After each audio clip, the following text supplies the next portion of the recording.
नेपाल हजुरको मैले अब हजुरले बनाउनुहुन्छ कि बेच्नुहुन्छ हजुरको हातमा बोलेका कुरा जसरी अन्य ठाउँमा बोलेको कुरा पुरा गरेन भने सजाय पाइन्छ, नेताले पनि बोलेको कुरा पुरा गरेन भने सजाय हुन्छ। यहाँ रविलाल साईजी आउँदै हुनुहुन्छ र भिड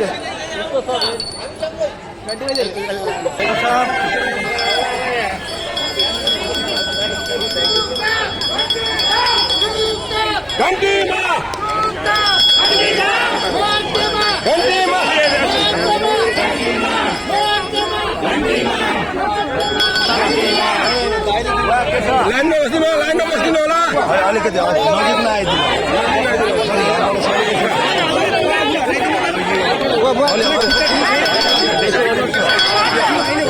लाइनमा बसाएपछि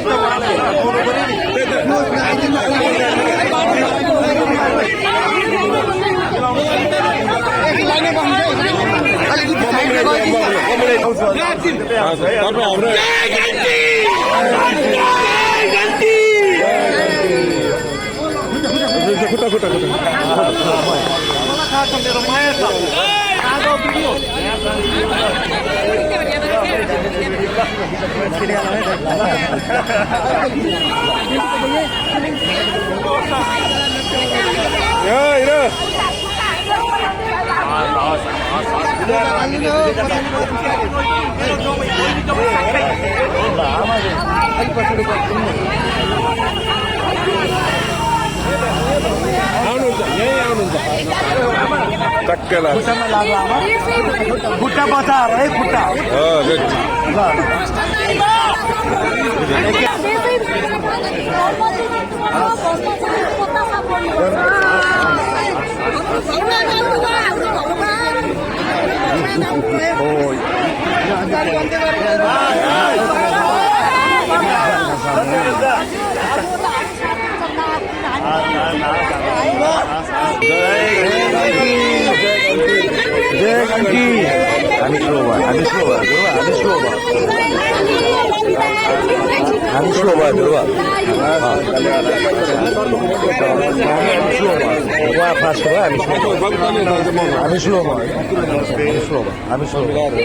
हामी मुभ गरौँ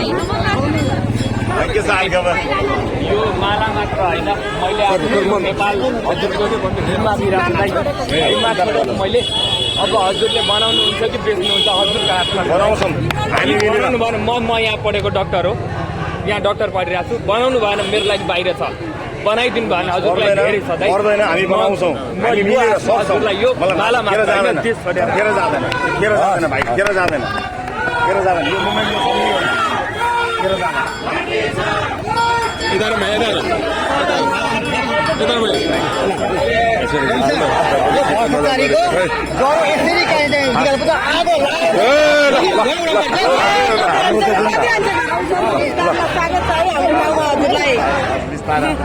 हामी अब देश छोडेर जान नपर्यो पर्दैन, यही गर्ने हो, यही देशमा गर्ने हो, यही काम गर्ने हो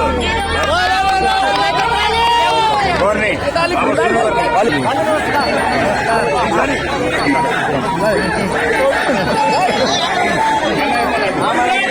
बाटोतिर जानु पर्यो क्या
आज यहाँ जमघट हुनुभएका सम्पूर्ण आमा बुवा दाजुभाइ दिदीबहिनीहरू र विशेष गरेर जेनजी पुस्ताका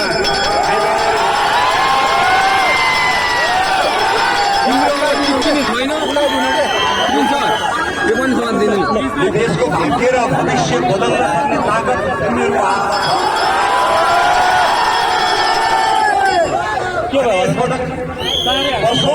देशलाई गरिब बनाएर राख्ने, यहाँ बेरोजगारी फैल्याउने, त्यहाँका उद्योग कारखाना बन्द गराउने र यो होनहार देशका युवाहरूलाई बाध्य बनाउने, यो देशलाई गरिब हरितन्दम बनाउनको निमित्त वर्षौंसम्म सत्ता ओगट्नेहरूको एउटा ठूलो अन्तिम लडाईँ कान पिडालेको सङ्घारमा आइपुगेका छौँ। एउटा कुरा मात्र भन्छु साथी, धेरै कुरा भन्दिनँ आज यो चुनावी भाषण होइन, धेरै भाषण गर्नु पनि हुँदैन। अब भाषण होइन, अब झन्डीमा छाप हो।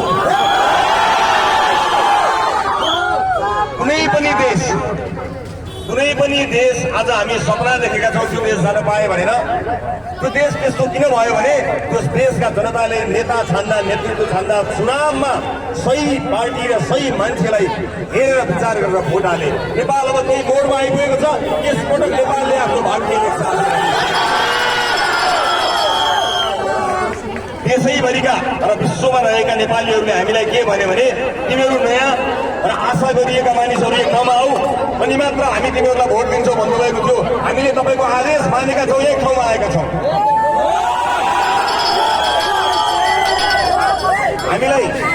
हामी को मन्त्री हुन्छौँ, को प्रधानमन्त्री हुन्छौँ, को अध्यक्ष हुन्छौँ, कसको पद के हुन्छ सरोकार छैन। किनभने यतिखेर व्यक्तिगत स्वार्थको बेला होइन, देशको सामूहिक स्वार्थको बेला हो। यसपटक हामीले उम्मेद्वारलाई होइन देशलाई जिताउने हो। सिङ्गो देश म यति कुरा भन्छु साथीहरू, कुनै पनि देशले हिस्ट्रीमा इतिहासमा यस्तो अवसर प्राप्त गर्दैन जुन अवसर हाम्रो देश नेपालले पाएको छ। यो अवसरको सदुपयोग गर्ने हो साथी हो, यो अवसरको 100% सदुपयोग गर्ने हो। तपाईँहरूलाई घरमा बडो समस्या पनि पर्ला। कतिको घरमा बुवा आमाहरूको ठाकुर पनि पर्या होला, होइन एउटा यसो समानुपातिक भएन उतातिर हालौँ कि होइन प्रत्यक्ष यता हालौँ कि भन्नुभएको होला। मैले भन्दै आएको कुरा फेरि दोहोऱ्याउँछु, भ्रष्टाचार आदि बाँकी राख्ने हो भने आदि गरौँ, भोट पुरै सक्ने हो भने पुरै भन्ने होइन, अलिकति राखौँ भन्ने विचार छ भने भन्नुहोस्। यति भ्रष्टाचार चाहिँ बाँकी राखौँ कि यति अनियमितता बाँकी राखौँ भन्ने छ? यो भनेको पुराना राजनीतिक दलहरूप्रतिको हाम्रो गाली गलोज होइन, उहाँहरूको सम्मान हो। हामी केही समय मुलुकलाई सुशासनको बाटोमा लिएर जान चाहन्छौँ। मुखमा भट्याउने समृद्धि होइन, साँच्चै समृद्धिको बाटोमा लिएर जान चाहन्छौँ। हामीले कुनै अपराध गरेका छैनौँ।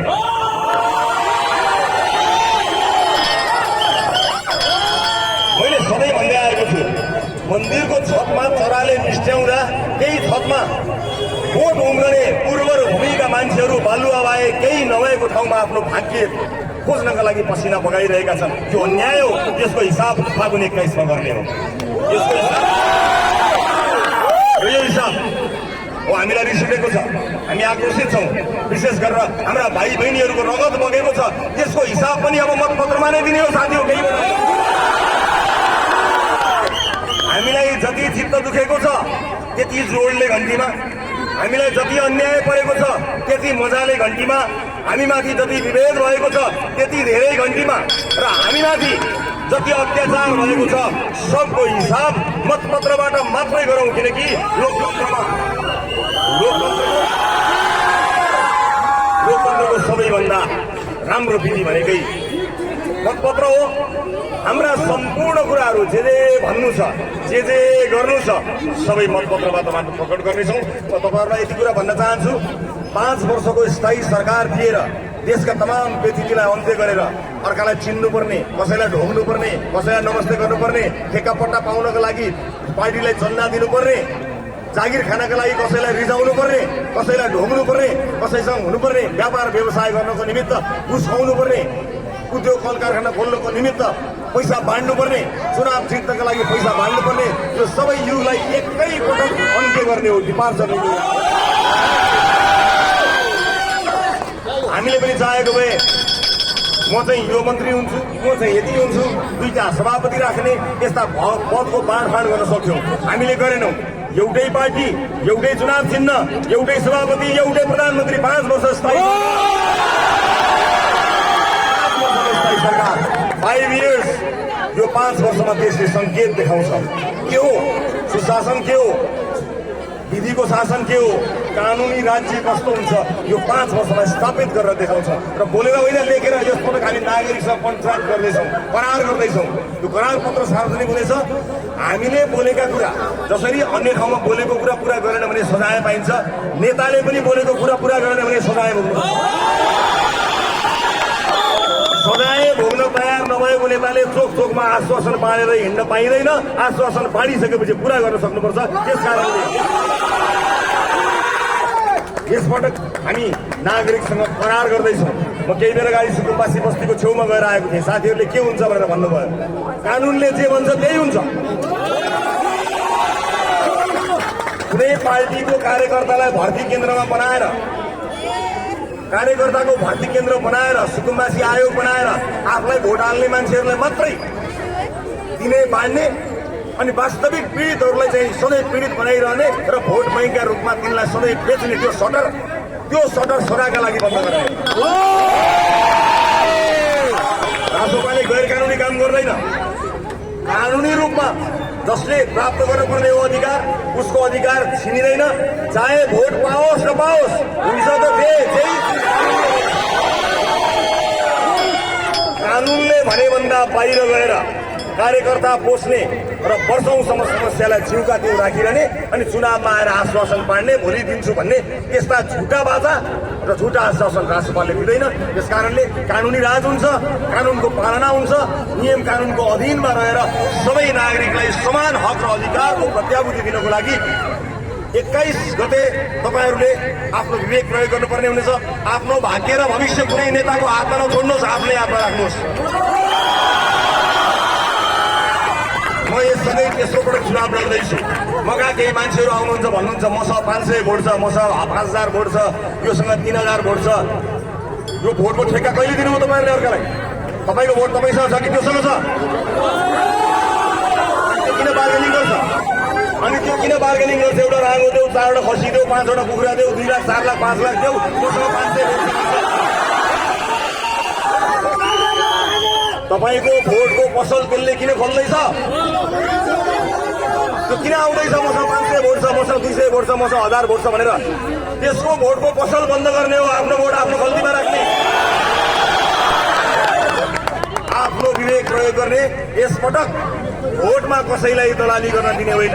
एउटा कुरा म अगाडि नै बताउन चाहन्छु, यो मौन अवधि आउन बाँकी नै छ। यो मौन अवधि सबभन्दा खतरनाक अवधि हो। तपाईँ हामीलाई लुटेर कमाएको पैसा खर्च गर्ने अवधि नै त्यही हो। यस समयमा विभिन्न राशन, अन्न पानी बाँड्ने अनि पैसा बाँड्ने क्रियाकलाप हुन्छ। यसपटक त्यो सबै कुराको निगरानी नागरिकले गर्नुपर्नेछ है। तपाईँहरूले निगरानी गर्नुपर्नेछ, तपाईँहरूले हेर्नुपर्नेछ। मलाई अचम्म लागेको कुरा एउटा, म हिसाबमा अलिक कमजोर मान्छे हुँ, तर यति हिसाब चाहिँ म पनि बुझ्न सक्छु भनेर मैले भन्दै आएको थिएँ। एउटा मात्र हिसाब बताएर जान्छु है आज, एउटा हिसाब।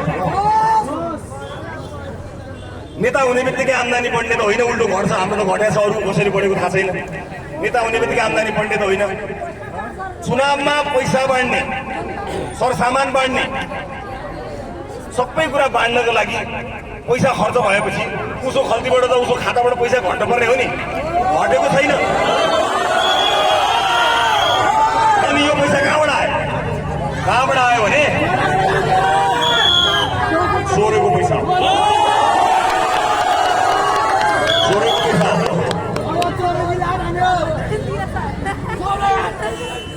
एउटा घरको होइन, एउटा पुस्ताको चोर्यो, भाग्य चोरेको पैसा। सुनको पुस्ताको भाग्य चोरी भएको छ। आज बाध्य भएर हुँदै हुँदै देश छोडेर आफ्ना बाबामालाई छोडेर जाने रहर कसलाई छ? कसैलाई पनि छैन। यहाँ सम्भावना छ, हामी गर्न सक्छौँ, तर हाम्रो भाग्य र भविष्य चोरेर महल बनाएका छन्। यहाँ धेरैजनाले तर्सिनु भएको छ। हामीलाई पनि गजर लाउँछ कि यो गर्छ कि भनेर चिन्ता गर्नु भएको छ। ढल्यो भने सबभन्दा पहिला भ्रष्टाचारीको महल ढल्छ। गरिबको बस्ती होइन, गरिबको बस्ती ढल्ने होइन, भ्रष्टाचारीको महल चाहिँ ढल्न सक्छ। अरू कुरा चुनावी कार्यक्रमहरूमा आउँदै गरौँला र फेरि अर्को एउटा जिम्मेवारी दिनुपर्ने छ यहाँहरूलाई मैले। यसपटक चितवन मात्र जितेर हुन्न साथी हो, देशका हरेक उम्मेद्वारले जित्नुपर्छ।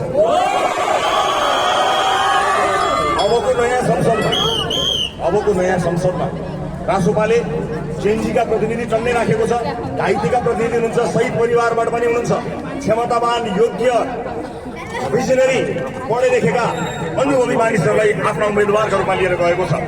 त्यसैले यी साथीहरू सबैलाई हामीले पार्लियामेन्टमा लिएर जानुपर्नेछ। अघिल्लो पार्लियामेन्ट जस्तो आफ्ना दलका नेताले बोल्यो भने बोल्न दिने, विरोधीले विरोध गर्यो भने माइक काट्ने संसदको परिकल्पना हामीले गरेका होइनौँ। त्यसैले यसपटक यदि अर्को प्रतिपक्ष कोही आउँछ भने त्यो प्रतिपक्ष पनि बरु नयाँ आओस्। पुराना साथीहरूले यसपटक बाहिर बसेर संसद कस्तो हुन्छ, सरकार कस्तो हुन्छ भन्ने कुरा हेर्नु पर्ने। पुराना राजनीतिक दलप्रति आस्थावान साथीहरू कसैले मन दुखाउनु पर्दैन। हामी पनि खराब भयौँ भने हामीलाई चोकमा स्वागत होइन, लखेटे हुन्छ, हामी आउँदैनौँ। विश्वासको मत भनेको दिर अनि जीवनभर दिने चिज होइन।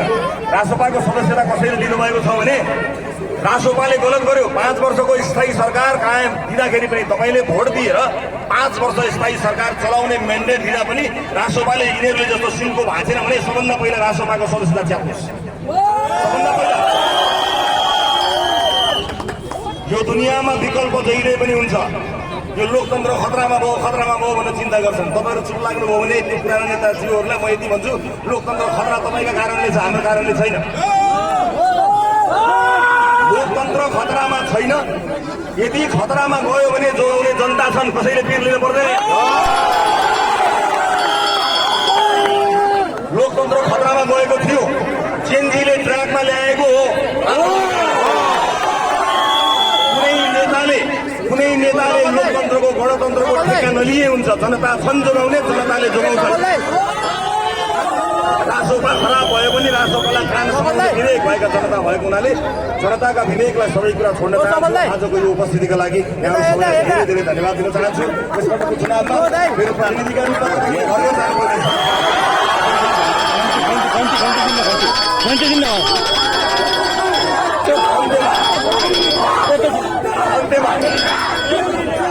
अन्त्यमा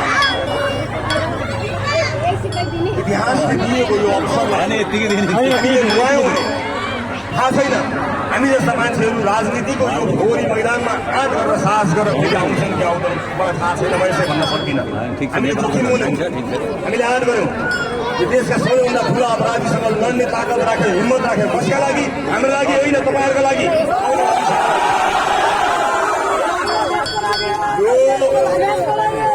यो अवसरलाई हामीले सदुपयोग गर्नुपर्नेछ। मलाई विश्वास छ कम्तीमा पनि एउटा पार्टीको बहुमतको सरकार नबनुन्जेलसम्म यो देशले निकास पाउनेवाला छैन। रासोपा कस्तो हो भन्ने कुरा संसदबाट प्रस्तुत गरिसकेका छौँ। सरकारमा गएको छोटो अवधिमा सुशासनको डन्डा चलाएर हामीले नमुना देखाइसकेका छौँ। कास्टिङ अगाडि आइसकेको अब नेपालको झन्डा पनि यति भन्दै